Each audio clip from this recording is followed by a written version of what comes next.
우려했던 대로 관저 정치에 이은 사저 정치가 본격화되었습니다. 파면당한 대통령이자 내란 우두머리 피고인이 여전히 미련을 버리지 못하고 정치판을 기웃거리는 모습이 황당하기까지 합니다.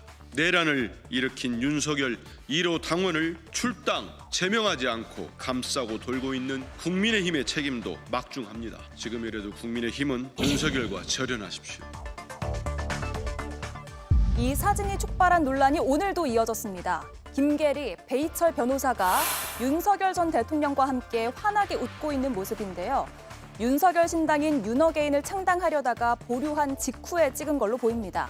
김계리 변호사는 윤 전 대통령을 윤버지라고 칭하면서 침착하고 담대하라라고 적었습니다. 창당을 하지 않더라도 이런 논란 자체가 국민의힘 입장에선 심판론을 부추길 수가 있어서 악재라는 평가가 나옵니다.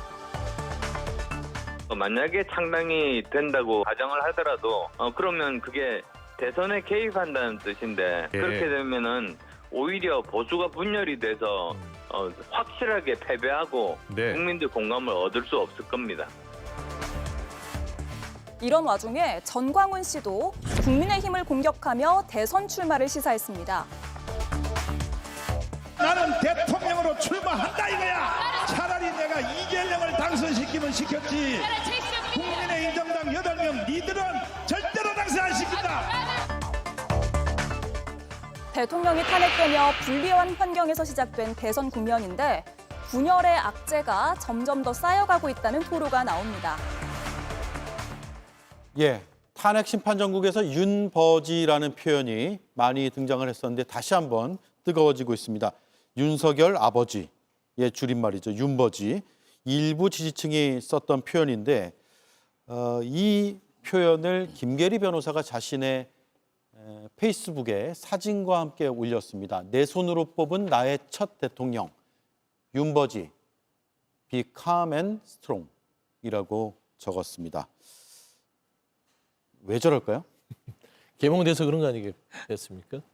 제가 봐서는 김계리 변호사, 배희철 변호사 저 두 분이 윤 어게인 신당을 창당한다고 공식적으로 하다가 일단 보류를 하긴 했는데 그리고 나서 이게 다시는 그냥 잠깐 해프닝이라고 끝날 줄 알았더니 인증샷을 찍어서 올렸습니다. 이건 뭐냐면 일단 시작은 됐다.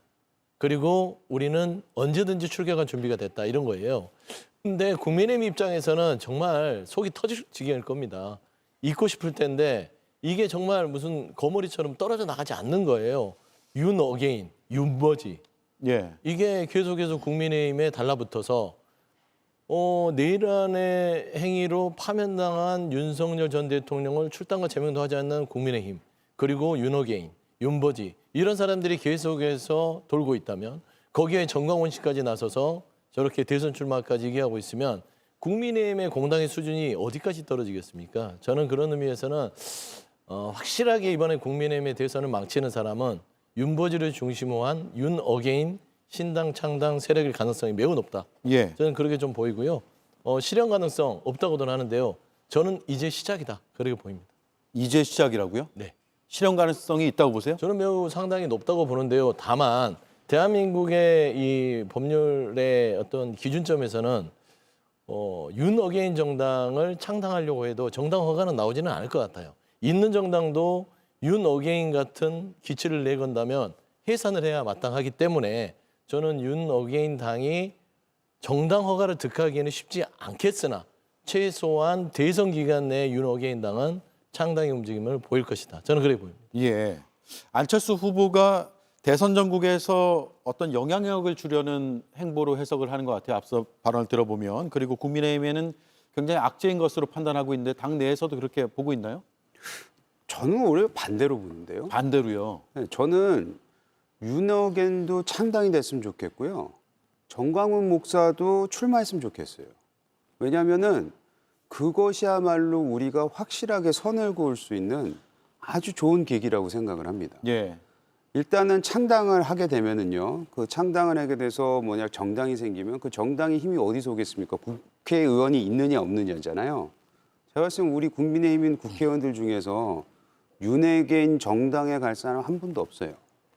정광훈 목사가 나와서 본인이 만약 대선에 출마하면은 제가 받을 때는 우리 진짜 보수 진영 아니면 범보수 진영, 우파 진영에서 정광훈 목사를 보고 표를 찍을 사람 글쎄요, 저는 많다고 보지 않습니다. 예. 그렇기 때문에 오히려 지금까지 나와 있던 국민의힘과 정광훈은 무슨 관계냐, 윤어겐이 되면은 이게 국민의힘과 어떤 영향을 미칠 수 있고 서로 어떻게 같이 협력할 수 있는 관계가 되는 거 아니냐, 이 걱정해 주시는 분들을 위해서라도 저는 오히려 하는 게 예. 저희한테 더 도움이 된다고 생각해요. 예. 지난 총선에서도 자유통일당이 원내 진입할 것이냐, 할 수 있다, 이런 얘기들이 많았지만 실제로 표로 열어보니까 그렇지 않았던 사실이 드러났고 이번에도 비슷할 것이라고 판단하시는 거네요. 저는 그렇죠. 저희가 늘 이게 방송이나 언론을 통해서 비춰지는 그 광장의 모습, 특히 정광훈 목사를 중심으로 한 여러 가지 언어들을 보면은 그것이 마치 모든 것을 대변하는 것처럼 보이지만 늘 말씀드리지만 전혀 그렇지 않습니다. 근데 워낙에 자극적이고 사람도 어느 정도 모여 있으니 마치 저것이 대표성을 가지고 있는 것처럼 착각을 하셔서 저것이 우리의 메시지다라고 생각하시는데 전혀 그렇지 않습니다. 저는 제발 정광훈 목사 이번에 출마하셨으면 좋겠습니다. 예. 출마를 할 것으로 전망한다. 출마를 차라리 했으면 좋겠다. 절연할 수 있는 좋은 기회다. 이런 말씀을 해주셨고요. 근데 절연이 안 되는 이유가요. 어제 그 국민의힘 대선 경선 토론을 좀 보고 나서 예. 저는 따지고 보면은 정광훈 씨나 그 지금 윤어게인당과 무슨 차별화가 국민의힘이 되는지 모르겠어요. 나경원 후보 같은 경우도 한동훈 후보에게 지금 피고인 윤석열의 이 지경에 이른 것들이 내란 몰이 탄핵 공작을 했기 때문이다. 한동훈 후보가. 한동훈 후보가 그렇게 했기 때문에 지금 상황이 왔다. 그렇죠. 그러니까 이 지금 현재 판에 이른 게 내란몰이의 탄핵 선동을 그 안에서도 했다는 거예요. 그러니까 이 파면에 대해서 인정하지 않는 겁니다. 이철 후보는 어땠습니까? 지금 대통령이 그렇게 만든 것은 한동훈 후보 아니냐. 예. 이 자체로 자격이 없다. 그건 뭐냐면 이 윤석열 전 대통령이 이 내란 혐의에 대해서 인정하지 않는 꼴이에요. 홍준표 후보도 애매했고요. 김문수 후보 어쩌습니까? 8명의 후보 중에 과반 이상이 지금 현재 내란의 상태에 대해서 옹호하거나 방어를 하고 있어요. 뭐가 다르죠? 예. 윤어게인이나 정광훈 씨랑 다를 게 하나도 없잖아요. 예. 그런 의미에서는요. 이걸 구분 짓는다? 저는 그게 과연 얼마나 가능할지는 좀 미지수다. 구분이 불가능하다. 네. 아니 그거는 메시지를 우리가 큰 언론에서 대주제를 보게 되면 이 소위 말하는 디테일이 빠져서 문제이긴 해요. 근데 굳이 후보들에 좀 변명을 하자면 홍준표 후보만 해도 그러지 않았습니까? 계엄은 무조건 잘못됐다. 그리고 계엄에 대해서 동조하거나 이것이 잘 됐다고 얘기하는 국민의힘 국회의원 단 한 명도 없다. 예. 우리 진영 다 마찬가지라고 생각합니다. 다만 이것이 자진하야할 수 있게끔 정치적인 해법을 원했다라는 부분은 상당수의 많은 사람들이 기대했던 거예요. 그거를 지키지 못했던 윤석열 전 대통령에 대한 실망감도 굉장히 크고요. 그렇기 때문에 이것을 마치 계엄과 탄핵과 이것을 뭉뚱그려서 말하고 싶어하는 제가 그 의지는 알겠으나 결코 안으로 들어가면은 그렇지 않다는 말씀 다시 한번 드리고 싶습니다. 네. 자, 정광훈 씨가 대선 출마를 일단 공개석상에서 꺼냈고 하겠다고 얘기했습니다. 그런데 그러면서 윤석열 전 대통령을 복귀시키겠다는 주장까지 이어서 했는데 일단 들어보고 이야기 나누겠습니다. 4.19, 5.16식으로 가서 혁명으로 맞짱 떠서 대통령님을 통일 대통령으로 복귀시키겠습니다. 그래서 내가 대통령 후보로 어제 내가 선포했다고. 예, 김보엽 의원님. 예. 실현 불가능한 주장 아닙니까? 저는 저 정도면 목사가 아닌 것 같습니다. 엔터테이너죠. 사람들을 즐겁게 해주잖아요. 실현 가능성이 없는 얘기를 5.16하고 4.19를 어떻게 해서 통일 대통령으로 한다? 자기가 그렇게 시키면 그렇게 되는 겁니까? 대한민국은 헌법과 법률이 정해져 있고 대선에 출마를 해서 대통령이 돼야지 뭔가를 할 힘도 가질 텐데 그냥 제가 만약 저 자리에서 저런 얘기를 들었으면 한마디 하고 말 것 같아요. 그러시든가요. 그냥 예. 그러고 말았을 것 같습니다. 아까 처음에 말씀하신 대로 자유통일당 지난해 4.10 총선 때 나와서 3% 득표에 실패해서 의석을 단 한 석도 갖고 있지 못하죠. 이번에라고 다를까요? 출마 저도 했으면 좋겠는데요. 자유통일당이 가져가면 국민의힘 표를 그만큼 가져갈 텐데 그 딜레마 어쩔 겁니까? 아마 저 집회에 참석한 분들도 정광훈에게 투표하지 않을 겁니다. 차라리 출마를 해서 광장에는 저렇게 많이 나와 있지만 우리 사회에서는 한 줌밖에 안 되는구나, 이런 실체가 드러나기를 바랍니다. 예, 김성일 의원님요. 예, 앞에서 뭐 엔터테이너로 표현을 하셨는데 그럼 즐거움을 줘야 되는데 저는 화가 나니까 좀 재능이 없으신 것 같습니다. 저거는 정치 집회가 아니라 종교 집회예요. 그러니까 이제는 믿음의 영역으로 좀 넘어갔다.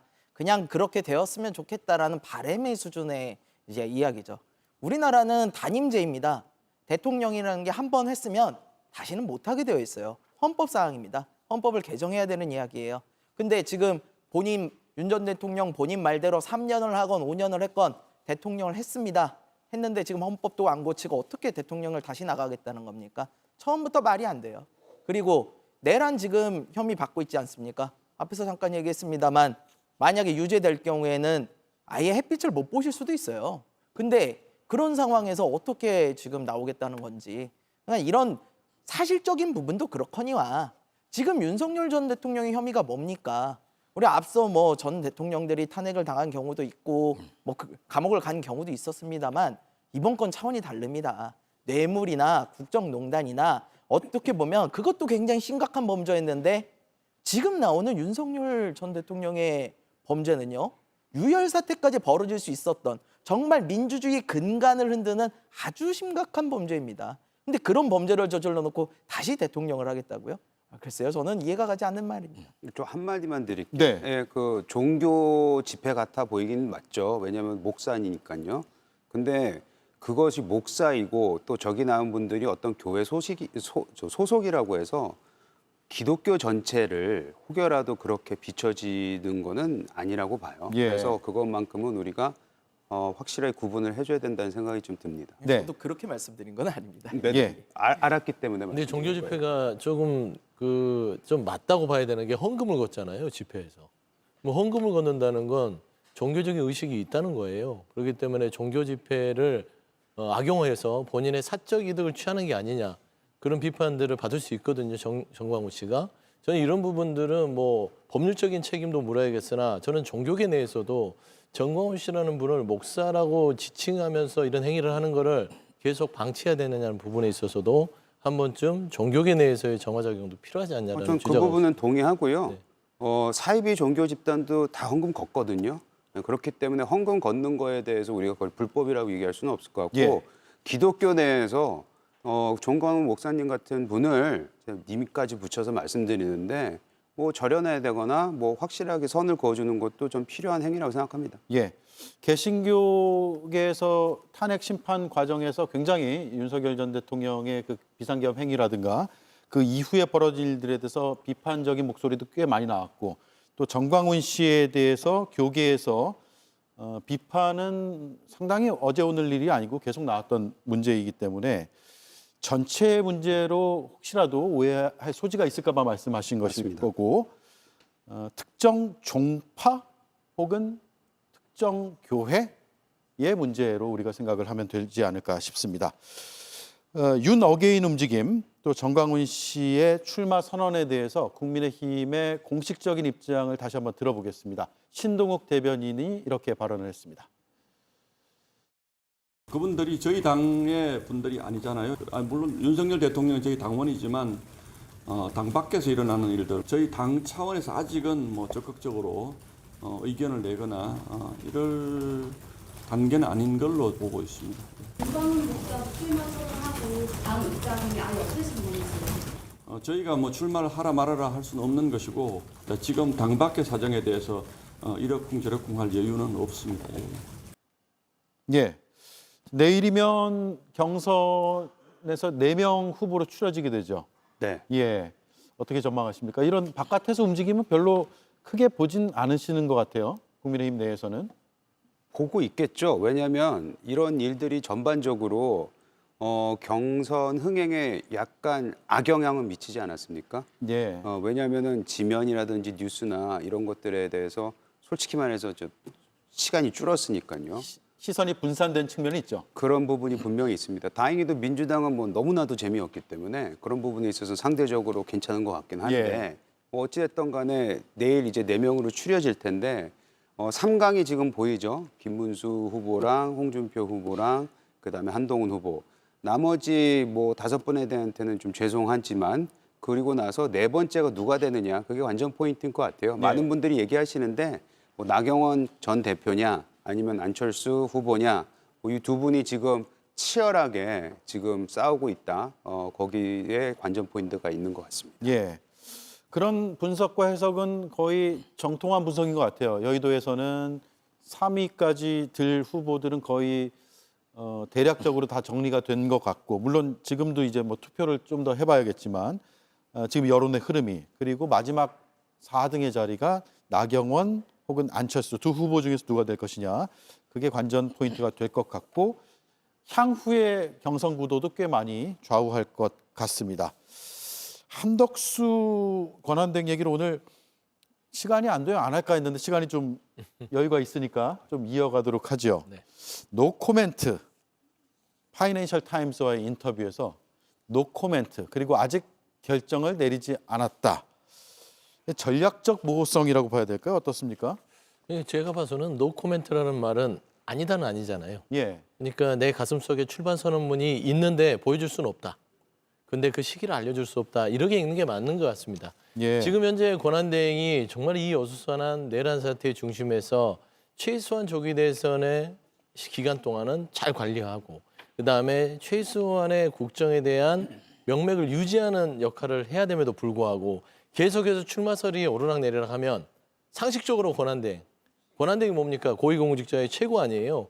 그러면 그 부분에 있어서는 본인의 의사를 밝혀줘야 될 거 아닙니까? 예. 그런데 유력 외신과의 인터뷰에서 no comment다, 예. not yet, 아직이다, 밝힐 수 없다고 하는 것들은 내 마음속에는 아직 출마의 의사가 있고 그 시간이 다가왔는데 밝힐 수 없다라고 보는 게 가장 맞는 것 같습니다. 왜냐하면 정상적인 행보와는 다른 발언이기 때문이죠.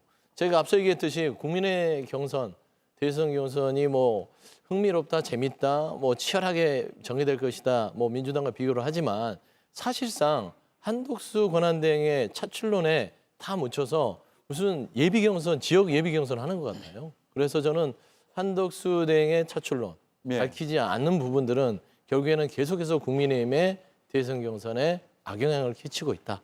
저는 좀 그렇게 말씀드리고 싶습니다. 예. 아주 선회해서 미국과의 관세 협상에서 협상력을 좀 갖기 위해서 대선 출마 여부를 명확하게 밝히지 않는 것이 아닌가라는, 아주 선회해서라는 전제입니다. 그럴 수도 있나요? 어떻습니까? 김보엽 의원님? 그렇다면 그건 부정선거 운동 아닙니까? 아, 그런가요? 예.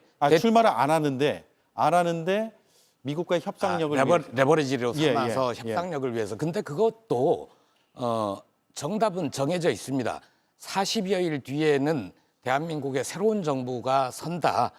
그때 본협상을 하는 게 맞다라고 얘기를 하면서 시간을 끌어주는 것. 예. 그게 대통령 권한대행이 할 일이죠. 예.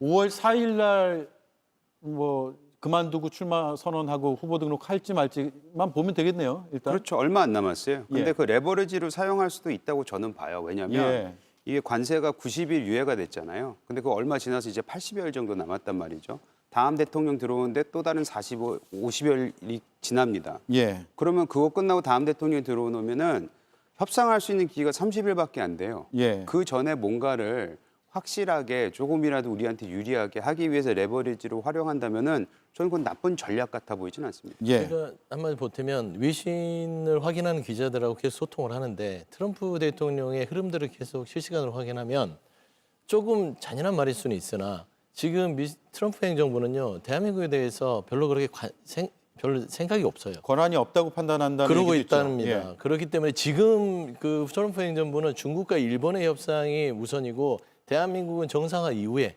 조기 대선이 펼쳐져서 새로운 정부가 들어섰을 때 협상 대상으로 보고 있다는 게 트럼프 행정부의 흐름인데 왜 한덕수 권한대행은 자꾸 본인이 하면 안 되는 것처럼 하는 것이고 그걸 레버리지로 활용한다?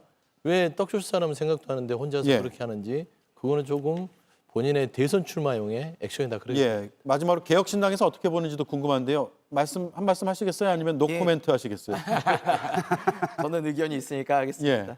그 지금 하시는 행동 저는 대통령 후보 누구든 나올 수 있다고 봅니다. 예, 나오실 수도 있어요. 근데 제일 중요한 건요. 지금 굉장히 중요한 일을 하고 계시잖아요. 앞에서 말씀하신 것처럼 관세 협정도 해야 되고 선거 관리도 해야 되고.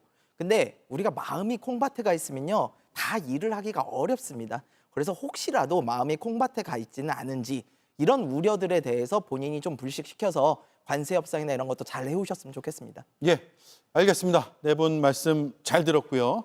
다음 주 월요일에도 뵙겠습니다. 고맙습니다.